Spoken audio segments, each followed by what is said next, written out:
केंद्रीय स्वास्थ्य सचिव ने बढ़ते हुए मामलों को लेकर खासतौर से महाराष्ट्र के चीफ सेक्रेटरी को एक चिट्ठी लिखी है और उसमें महाराष्ट्र में कोरोना में सेकेंड वेव की बात कही गई है।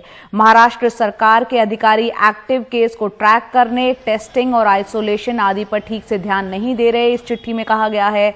साथ ही सर्विलेंस को मजबूत करने की जरूरत पर भी जोर दिया गया है। इसके अलावा केंद्रीय स्वास्थ्य सचिव ने नाइट कर्फ्यू और वीकेंड लॉकडाउन ज्यादा कारगर नहीं है ये कहा है और इसलिए कंटेनमेंट स्ट्रैटेजी को और प्रभावी तरीके से लागू करने की जरूरत भी बताई है। परिमल कुमार हमारे सहयोगी हमारे साथ जुड़ रहे हैं ज्यादा अपडेट के साथ। परिमल, महाराष्ट्र शुरू से ही हम जानते हैं कि कोरोना से सबसे ज्यादा प्रभावित राज्यों में से एक रहा है। बहुत तेजी से मामले फिर से बढ़ रहे हैं। एक वजह तो लोगों की लापरवाह होना वहां पे बताई जाती है। क्या सरकारी रवैये में भी ढिलाई इसकी एक वजह है? और साथ ही केंद्रीय स्वास्थ्य सचिव की तरफ से जो महाराष्ट्र के चीफ सेक्रेटरी को चिट्ठी लिखी गई है उसमें और क्या कुछ कहा गया है?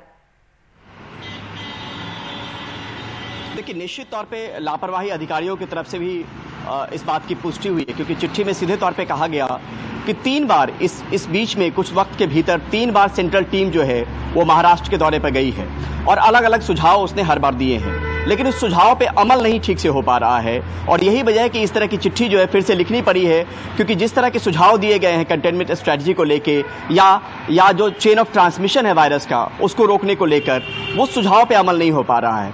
और ये सेकेंड वेव हम क्यों कह रहे हैं जया, क्योंकि यहां पर यह भी समझना होगा कि एक वक्त ऐसा भी था कि 10,000 से कम मामले हो गए थे पूरे देश भर में। अब वो देखिए कि 20,000 25,000 से भी ज्यादा मामले आ रहे हैं, जिसमें महाराष्ट्र से सबसे ज्यादा केसेस आ रहे हैं जो कोरोना वायरस के मामले हैं। इसीलिए इसको सेकेंड वेव की शुरुआत कही गई है और इस मद्देनजर कही गई है कि सतर्क होना बहुत जरूरी है। जो वैक्सीनेशन की बात है, जो टेस्टिंग की बात है, जो आइसोलेशन की बात है, यानी कुल मिलाकर इस चिट्ठी से एक ही चीज मायने मतलब निकाले जा सकते हैं कि बैक टू द बेसिक्स। यानी शुरुआत में जो चीजें कही गई कि कंटेनमेंट स्ट्रेटजी को कैसे स्ट्रेंथन करना है या कैसे आपको एक केस के ऊपर 20 से 30 कॉन्टैक्ट्स आपको तलाशने हैं, वो अनिवार्य है एक तरीके से, नहीं तो आप कोरोना वायरस के जो विस्तार है उसके ट्रांसमिशन को ब्रेक नहीं कर सकते हैं।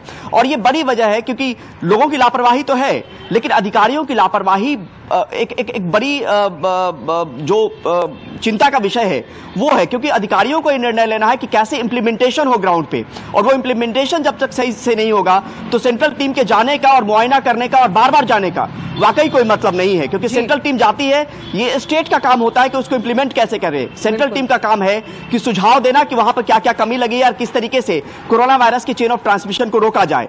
तो सेंट्रल टीम ने 3 बार इस बीच में जाके सुझाव दिए हैं, लेकिन अब उस पर अमल नहीं हो पा रहा है। हमारे सूत्र ये भी बताते हैं कि कमोबेश ऐसी ही स्थिति पंजाब की भी है, जहां पे ये भी कहा जा रहा है स्वास्थ्य मंत्रालय के सूत्रों के हवाले से कि पंजाब में भी उस तरीके से अधिकारी उसको इंप्लीमेंट नहीं कर रहे हैं जिस तरह के सुझाव दिए गए हैं।